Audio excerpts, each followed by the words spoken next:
ಹೊಟ್ಟೆಯಲ್ಲಿರೋ ಮಗುವನ್ನ ತಂದು ಕೊಂದು ಹಾಕಿದ್ರಲ್ಲ, ಅತ್ರಾಸಲ್ಲಿ ಏನಾಯ್ತು, ಇನೋವಾದಲ್ಲಿ ಆಯ್ತು, ಧರ್ಮಸ್ಥಳದಲ್ಲಿ ಮಹಿಳೆಯರನ್ನೆಲ್ಲ ರೇಪು ಮರ್ಡ್ರು. ಅವ್ರು ಯಾರು? ಬಿಜೆಪಿ MP ಅವರು. ಎಲ್ಲಾ ಕಡೆನ ರೇಪ್ ಮಾಡ್ತೀರಾ. ನಾರಿ ಶಕ್ತಿ ಅಂದ್ರೆ ಕೂಲಿ ಕೊಡಿ. ಈಗ ಈ ಮಧ್ಯ ನಾನು ಒಂದು ಪ್ರಶ್ನೆಯನ್ನು ಕೇಳಲೇಬೇಕು. ನ್ಯಾಯಾಲಯ ವ್ಯವಸ್ಥೆ ಮೇಲೂ ಸಹ ಪ್ರಶ್ನೆ ಎತ್ತಲಿಕ್ಕೆ ಶುರು ಮಾಡಿದ್ದಾರೆ, ಜನ ನಂಬಿಕೆ ಕಳ್ಕೊಳ್ಳೋಕೆ ಶುರು ಮಾಡಿದ್ದಾರೆ. ಆಯ್ತು, ಏನಾಗುತ್ತೆ ಈಗ, ಇದು ಡಾಕ್ಟರ್ ಅಂಬೇಡ್ಕರ್ 1932 ಇದ್ರ ಬಗ್ಗೆ ಒಂದು ಮೆಮೊರಂಡಮ್ ಸಬ್ಮಿಟ್ ಮಾಡ್ತಾರೆ. ಆವಾಗ ಎಲ್ಲಾ ಸಮೂಹದವ್ರಿಗೆ ಈಕ್ವಲ್ ರೆಪ್ರೆಸೆಂಟೇಟಿವ್ ಡೆಮಾಕ್ರಸಿ ಅಂತ ಹೇಳಿದ್ರು. ಯಾವಾಗ?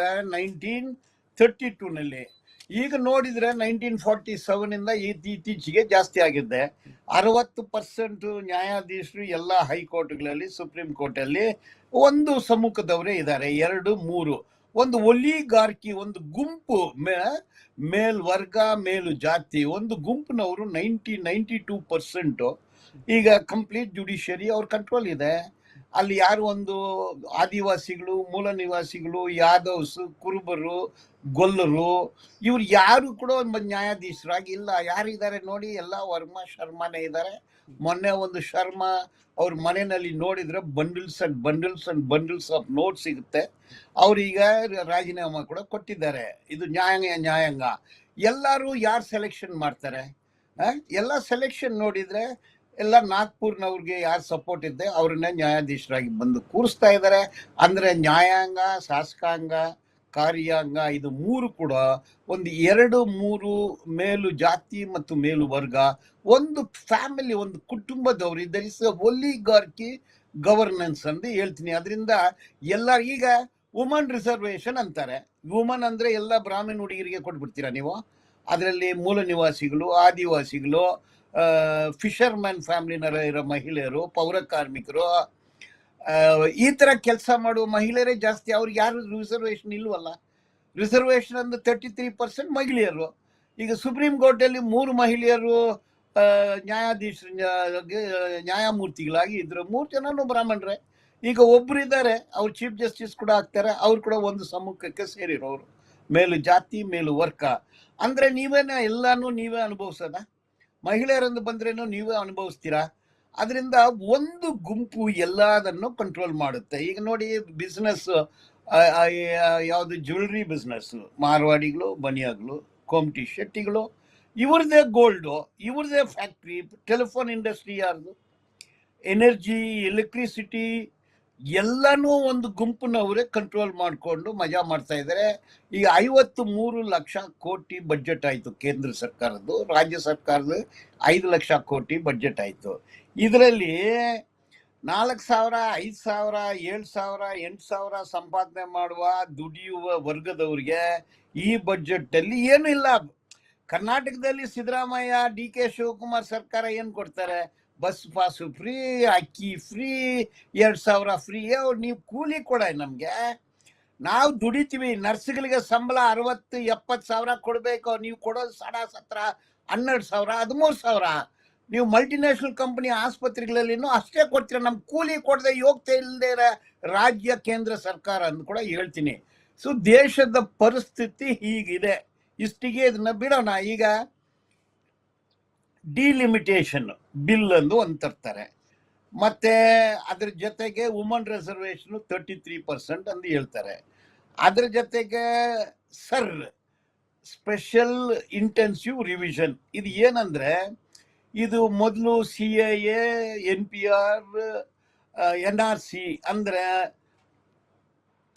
ಮುಸಲ್ಮಾನರಿಗೆ ನಾವು ಪೌರತ್ವ ಕೊಡೋದಿಲ್ಲ, ಹಿಂದೂಗಳಿದ್ರೆ ಕೊಡ್ತೀವಿ ಅನ್ನೋದು. ಬೆಂಗಾಲ್ನಲ್ಲಿ ಇರೋರು ಎಲ್ಲರೂ ಕೂಡ ಬಾಂಗ್ಲಾದೇಶಿಗಳು, ಮುಸಲ್ಮಾನರು, ವಿದೇಶಿಗಳು ಅಂತ ಹೇಳ್ತಾರೆ. ತ್ರಿಪುರಾನಲ್ಲಿನೂ ಅದನ್ನೇ ಹೇಳ್ತಾರೆ, ಅಸ್ಸಾಂನಲ್ಲಿನೂ ಅದನ್ನೇ ಹೇಳ್ತಾರೆ. ಬರೀ ಒಂದು ದ್ವೇಷ ರಾಜಕೀಯ, ದ್ವೇಷ ಮೇಲೆ. ಈಗ ನೀವು ಆಗ್ಲೇ ಹೇಳಿದ್ರಿ ಎಲ್ಲವನ್ನ ಸೇಲ್ ಮಾಡ್ತಾ ಇದ್ದಾರೆ ಅಂತ, ಎಲ್ಲವನ್ನ ವ್ಯಾಪಾರೀಕರಣ ಮಾಡಿದ್ದಾರೆ. ನಮ್ಮ ದೇಶದಲ್ಲಿ ಏನೂ ಇಲ್ಲ, ನೆಹರು ಅವರು ಮಾಡಿದ್ರು, ಇವರು ಸೇಲ್ ಮಾಡ್ತಾ ಇದ್ದಾರೆ ಅಂತ. ಹಾಗಾದ್ರೆ ಕೇಕ್ ತರ ಕಟ್ ಮಾಡಿ ಒಂದ್ ದಿವಸ ದೇಶನೂ ಸೇಲ್ ಮಾಡ್ಬಿಡ್ತಾರ ಹೇಗೆ? ಈಗ ಎಲ್ಲ ಮಾರಾಟ ಮಾಡಿ ಆಯ್ತು. ಮಾರಾಟ ಮಾಡಕ್ಕೆ ಏನು ಬಿಟ್ಟಿಲ್ಲ. ಅದನ್ನು ಸೀ ಪೋರ್ಟು, ಸಮುದ್ರ, ಕಾಡು. ಈಗ ನೋಡಿ, ಆಪರೇಷನ್ ಕಾಗರ್ ಅಂದು ಆದಿವಾಸಿಗಳನ್ನ ಗುಂಡಿಟ್ಟು ಕೊಳ್ತಾ ಇದ್ದಾರೆ. ಈಗ AK-47 drone attacks, helicopter attacks ಅಂದು ಆದಿವಾಸಿಗಳ ಮೇಲೆ ದಾಳಿ ಮಾಡ್ತಾ ಇದ್ದಾರೆ. ಏನದು? ಎಲ್ಲಾಗ್ತಾ ಇದೆ ಸರ್ ಇದು? 14 ಕೋಟಿ ಎ- ಆಪರೇಷನ್ ಕಾಗರ್. ಹಾ. ಈಗ Chhattisgarh, Jharkhand, part of West Bengal, Madhya Pradesh, Maharashtra, Andhra Pradesh, ಇದು ವೆಸ್ಟರ್ನ್ ಘಾಟ್ಸ್. ಇಲ್ಲಿ 14 ಕೋಟಿ ಆದಿವಾಸಿಗಳು ಬಾಳ್ತಾ ಇದ್ದಾರೆ. ಅಲ್ಲಿ ಬೆಟ್ಟಗಳಿದೆ, ನದಿಗಳಿರುತ್ತೆ, ಕಾಡುಗಳಿರುತ್ತೆ, ಬೆಟ್ಟಗಳ ಮೇಲೆ ಮರಗಳಿರುತ್ತೆ, ಪಕ್ಷಿಗಳಿರುತ್ತೆ, ಪ್ರಾಣಿಗಳಿರುತ್ತೆ, ಆದಿವಾಸಿಗಳಿರ್ತಾರೆ, ದಲಿತರು ಇರ್ತಾರೆ, ಆ, ನ- ನೀರಾವರಿ ಇರುತ್ತೆ. ಇವ್ರು ಏನ್ ಮಾಡ್ತಾರೆ, ಕಾರ್ಪೊರೇಟ್ ಕಂಪನಿಗಳಲ್ಲಿ ಎಲ್ಲಿ Chhattisgarh, Jharkhand, part of West Bengal ಅಲ್ಲಿ ಹೊಂದಾಣಿಕೆ ಮಾಡಿಕೊಂಡು ನಮ್ದು ಕೋಟ್ಯಾಂತರ ರೂಪಾಯಿ ಆಸ್ತಿಯನ್ನ ಬರೀ ಕಡ್ಲೆಕಾಯಿಗೆ ಮಾರಾಟ ಮಾಡ್ದಂಗೆ ಕಾರ್ಪೊರೇಟ್ ಕಂಪನಿಗೆ ಮಾರ್ಬಿಟ್ಟಿದ್ದಾರೆ. ಅವ್ರು ಏನ್ ಮಾಡ್ತಾರೆ, ಅಲ್ಲಿ ಹೋಗಿ ಮರಗಳನ್ನ ಕಟಾವು ಮಾಡ್ತಾರೆ, ಪ್ರಾಣಿಗಳು ಸತ್ತೋಗುತ್ತೆ, ಪಕ್ಷಿಗಳು ಸತ್ತೋಗುತ್ತೆ, ನೀರು ಇದೆಲ್ಲಾನು ಕೆಟ್ಟೋಗುತ್ತೆ. ಆದಿವಾಸಿಗಳು, ದಲಿತರು, ಅಲ್ಲಿರೋ ರೈತರು, ಅವ್ರದ್ದು ಜೀವನೋಪಾಯ ಎಲ್ಲಾನು ಕಿತ್ತಾಕೊಳ್ತೀರಾ. ಅವ್ರು ಹೋರಾಟ ಮಾಡಿದ್ರೆ ಅವ್ರನ್ನ ಉಗ್ರಗಾಮಿಗಳಂತ ಹೇಳಿ ನೀವು 106 ಜನರನ್ನ ಗುಂಡು ಹೊಡೆದು ಸಾಯಿಸ್ತಾ ಇದ್ದಾರೆ. ಅಂದ್ರೆ ಕಾರ್ಪೊರೇಟ್ ಕಂಪನಿಗಳು ನಮ್ಮ ದೇಶವನ್ನ, ನಮ್ಮ ಬೆಟ್ಟವನ್ನ, ನಮ್ಮ ನೀರನ್ನ, ನದಿಗಳನ್ನ, ಕಾಡನ್ನ, ನಮ್ಮ ಪ್ರಾಣಿಗಳನ್ನ, ಪಕ್ಷಗಳನ್ನ, ಮನುಷ್ಯರನ್ನ, ಮೂಲ ನಿವಾಸಿಗಳನ್ನ, ದಲಿತರನ್ನ, ದವನಿಯರನ್ನ ಎಲ್ಲ ಕೊಂದು ಇದ ದುಡ್ಡು ಯಾರಿಗ ಹೋಗುತ್ತೆ? ಅಗರ್ವಾಲ್ಗೆ ಹೋಗುತ್ತೆ, SRಗೆ ಹೋಗುತ್ತೆ, ಜಿಂದಾಲ್ಗೆ ಹೋಗುತ್ತೆ. ಕರ್ನಾಟಕದಲ್ಲಿನೂ ಬೆಲ್ಲಾರಿಯನ್ನ, ಅಲ್ಲಿರೋ ಸಂಪತ್ತನ್ನ ಯಾರು ಲೂಟಿ ಮಾಡ್ತಾರೆ ಅನ್ನೋದು ಗೊತ್ತಿದೆ. ಅಂದ್ರೆ ಇಡೀ ಆದಿವಾಸಿಗಳನ್ನ ಸಾಯಿಸ್ತಾ ಇದ್ದೀರಾ. ಈಗ ದಲಿತರಿಗೆ ಬರೋ ಒಂದ್ ದಿವಸ ಹಾಗಾದ್ರೆ ಪ್ರಜಾಪ್ರಭುತ್ವ ಮುಗಿಸಿ ಬಿಡ್ತಾರಾ? ಇದು ಬಿಸ್ನೆಸ್ ಮುಗಿಸ್ಬಿಟ್ಟಿದ್ದಾರೆ. ಪ್ರಜಾಪ್ರಭುತ್ವ ಎಲ್ಲಿದೆ ಸ್ವಾಮಿ? ಪ್ರಜಾಪ್ರಭುತ್ವ ಎಲ್ಲಿದೆ? ಈಗ 5 ಸೆಕೆಂಡ್ ಪ್ರಜಾಪ್ರಭುತ್ವ ಇತ್ತು, ವೋಟಿಂಗ್. ಅಲ್ಲಿ ಹೋಗಿ ಅದಕ್ಕೆ ಮುದ್ರೆ ಹಾಕ್ಬೇಕಾಗಿತ್ತು. ಈಗ EVM ಮಿಷಿನ್ ಅಂದು ತಂದು ಪ್ರೆಸ್ ಮಾಡಿ ತೆಗೆದ್ರೆ 5 ಸೆಕೆಂಡ್ ಪ್ರಜಾಪ್ರಭುತ್ವವನ್ನು 1 ಸೆಕೆಂಡ್ಗೆ ಮಾಡಿದ್ದಾರೆ. ಯಾರು ಇದ್ರಲ್ಲೆಲ್ಲ MLAಗಳು ಯಾರು, MP ಗಳು ಯಾರು, ಇವ್ರ ಕಥೆಗಳೇನು?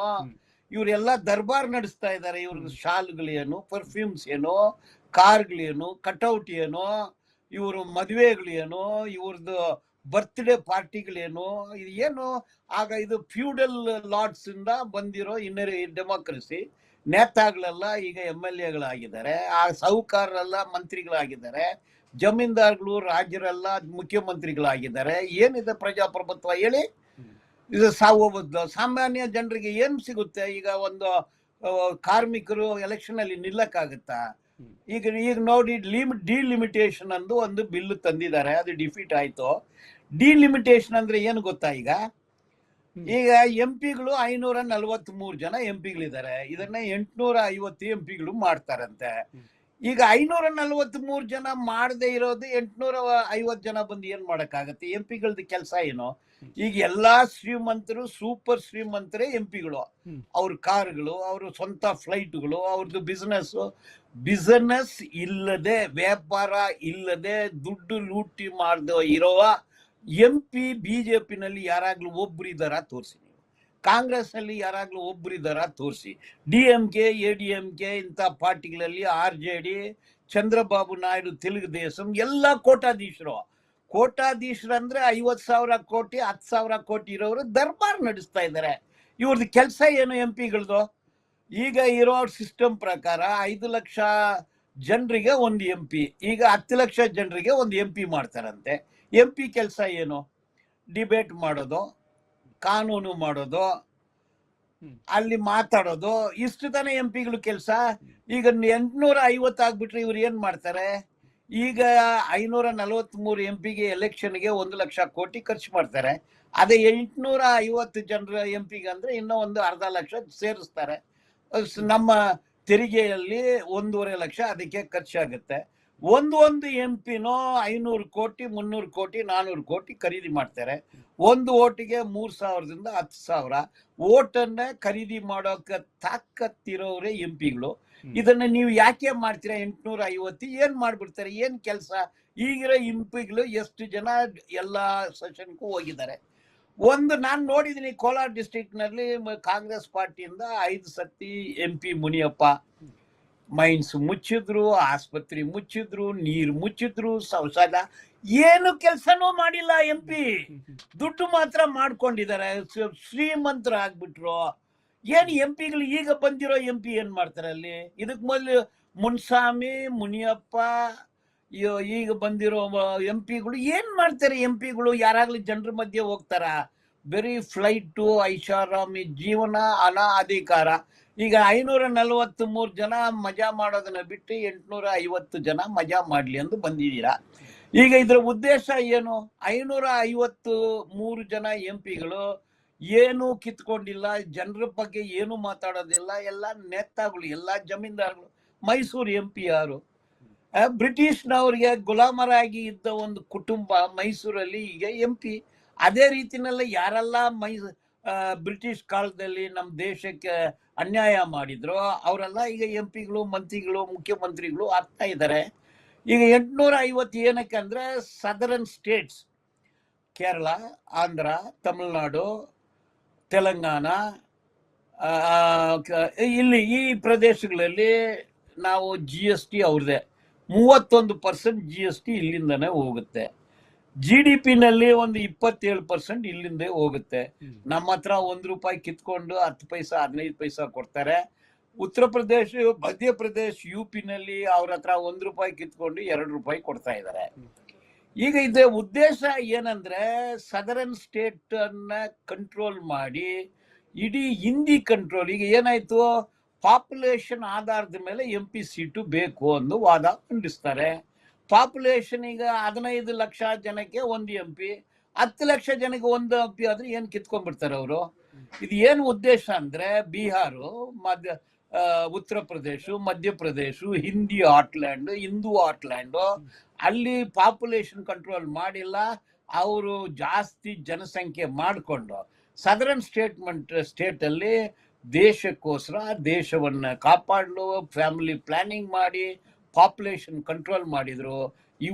ಇವ್ರ ಮೇಲೆ ದಾಳಿ ಮಾಡಿ ಜಾಸ್ತಿ ಮಕ್ಕಳನ್ನ ಹುಟ್ಟಿಸಿರುವ ಹಿಂದೂ ಹಾಟ್ಲ್ಯಾಂಡ್ ಅಲ್ಲಿ ಜಾಸ್ತಿ ಮಾಡ್ತಾರೆ. ಹಾಗಂದ್ರೆ ಸದರನ್ ಸ್ಟೇಟ್ಗೆ ಪಾರ್ಲಿಮೆಂಟ್ ಅಲ್ಲಿ ಮಾತಾಡುವ ಅಧಿಕಾರ ಇಲ್ಲ. ಅಂದ್ರೆ ಇಂಡಿಯಾ ಈ ದೇಶ, ಭಾರತ ದೇಶ ಆಡಳಿತ ಬರೀ ಉತ್ತರ ಪ್ರದೇಶ, ಮಧ್ಯಪ್ರದೇಶ, ರಾಜಸ್ಥಾನ, ಮಹಾರಾಷ್ಟ್ರ, ಗುಜರಾತ್ ಇಷ್ಟೇ ಆಡಳಿತ ಮಾಡಬೇಕು. ಬೆಂಗಾಲ್ ಇಲ್ಲ, ಒರಿಸ್ಸಾ ಇಲ್ಲ, ತಮಿಳ್ನಾಡು ಇಲ್ಲ. ಇದು ಡಿಲಿಮಿಟೇಷನ್ ಅಂದು ಒಂದು ಅಯೋಗ್ಯತನ.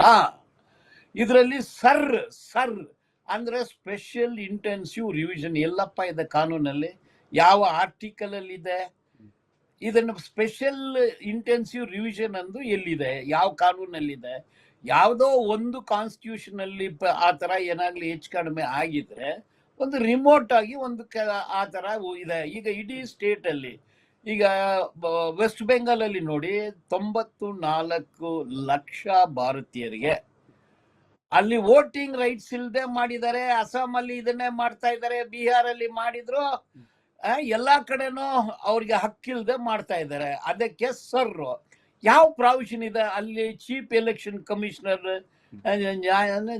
ಜ್ಞಾನೇಶ್ವರ ಕುಮಾರ್ ಅವ್ರು ಯಾರು? ಅವರು RSS ನವರು. ಅವರು ರಾಮ ಜನ್ಮ ವಿಶ್ವದಲ್ಲಿ ಅವರೇ ಇದ್ರು. ಕಾಶ್ಮೀರ್ ಆರ್ಟಿಕಲ್ 370 ಅಲ್ಲಿದ್ದಾರೆ. ಅವರು ಅಮಿತ್ ಶಾ ಅವರ ಒಂದು ಚಾಲ.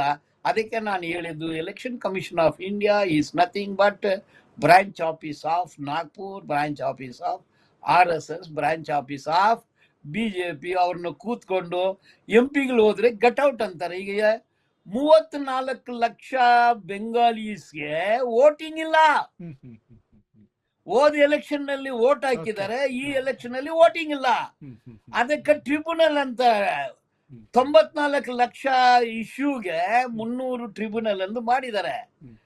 ಸುಪ್ರೀಂ ಕೋರ್ಟ್ ಹೇಳುತ್ತೆ ಈ ಸತಿ ವೋಟ್ ಹಾಕಿಲ್ಲ ಅಂದ್ರೆ ಏನಾಯ್ತು, ನೆಕ್ಸ್ಟ್ ಟೈಮ್ ಹಾಕಿ.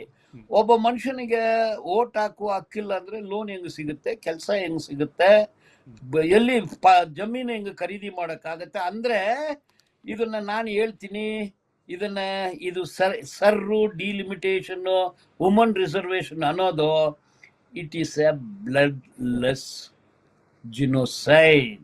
ಹಿಟ್ಲರ್ ಹೆಂಗ್ ಮಾಡ್ದ 60 ಲಕ್ಷ ಯೋಗಬಿಗಳನ್ನ ಹೆಂಗ್ ಕೊಂದ, ಅದೇ ರೀತಿ ಈ ದೇಶದಲ್ಲಿ ಇರುವ ಮುಸಲ್ಮಾನರು, ಆದಿವಾಸಿಗಳು, ಮೂಲ ನಿವಾಸಿಗಳು, ದಲಿತರು, ದಮನಿಯರು, ಹಿಂದುಳಿದವರು ಎಲ್ಲರ ಹಕ್ಕನ್ನ ಕಿತ್ತುಕೊಳ್ಳಕ್ಕೆ ಬಂದಿರೋದು ಇದು ನರಮೇಧ ಅಂತೀನಿ ನಾನು. ಈಗ ಈ ಸಂದರ್ಭದಲ್ಲಿ ಸುಳ್ಳು ಹೇಳ್ತಾರೆ.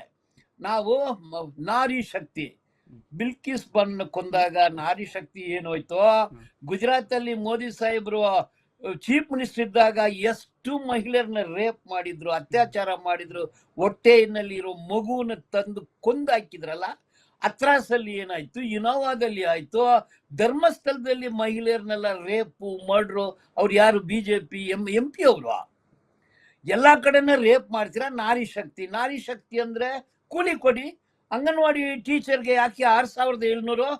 ಬಿಸಿ ಊಟ ಮಿಡ್ ಡೇ ಮೀಲ್ಸ್ ಟೀಚರ್ಗೆ 4,700. ಇದನ್ನ ನಾರಿ ಶಕ್ತಿ? 4,600 ರೂಪಾಯಿಯಲ್ಲಿ 4 ನಾರಿ ಶಕ್ತಿನ? ಗಾರ್ಮೆಂಟ್ಸ್ ಅಲ್ಲಿ ಕೆಲಸ ಮಾಡೋ ಮಹಿಳೆಯರಿಗೆ 10,000 ಸಂಬಳ ಕೊಡ್ತೀರಾ? ಕಾಂಟ್ರಾಕ್ಟ್ ಗುತ್ತಿಗೆ ಪದ್ಧತಿನಲ್ಲಿ ಕೆಲಸ ಮಾಡೋರಿಗೆ, ಸ್ವಚ್ಛಗೊಳಿಸೋರು, ಸುಂದರಗೊಳಿಸೋರು, ಕಟ್ಟಡ ಕಟ್ಟೋರು, ಬಂಡೆ ಹೊಡೆಯೋರು, ಮರಳು ತಗೊಳ್ಳೋರು, ಇಡೀ ದೇಶವನ್ನು ಕಟ್ಟೋರಿಗೆ ನೀವು ಎಷ್ಟು ಕೂಲಿ ಕೊಡ್ತಾ ಇದ್ದೀರಾ? ಏನ್ ನಾರಿ ಶಕ್ತಿ ಅಂತ ಹೇಳೋದು? ಹೇಳಿ ನೀವು. ನಾರಿ ಶಕ್ತಿ ಈ ದೇಶದಲ್ಲಿ ದುಡಿಯುವ ಮಹಿಳೆಯರಿಗೆ 50,000 ಸಂಬಳ ಅಂತ ಹೇಳಿ. ನೀವು ಹಿಂದೂ ನಾವೆಲ್ಲ ಒಂದು ಅಂತೀರಾ, ಹಿಂದೂಗಳಿಗೆ ಯಾಕೆ ಕಡಿಮೆ ಸಂಬಳ ಕೊಡ್ತೀರಾ ನೀವು? ಅದು ಮಾತ್ರ ಎಂ ಪಿ ಆಗಿ ನಿಮ್ಮ ಬ್ರಾಹ್ಮಣರು ಹೆಣ್ಣು ಮಕ್ಕಳೇ ಬರಬೇಕು. ನಮ್ಮ ಹೆಣ್ಣು ಮಕ್ಕಳು ಸ್ವಚ್ಛಗೊಳಿಸೋಗ್ಬೇಕು. ಅವ್ರು ಹೋಗಿ ಮಲ ಮೂತ್ರ ತೆಗಿಬೇಕು. ನಿಮ್ಮ ಹೆಣ್ಣು ಮಕ್ಕಳು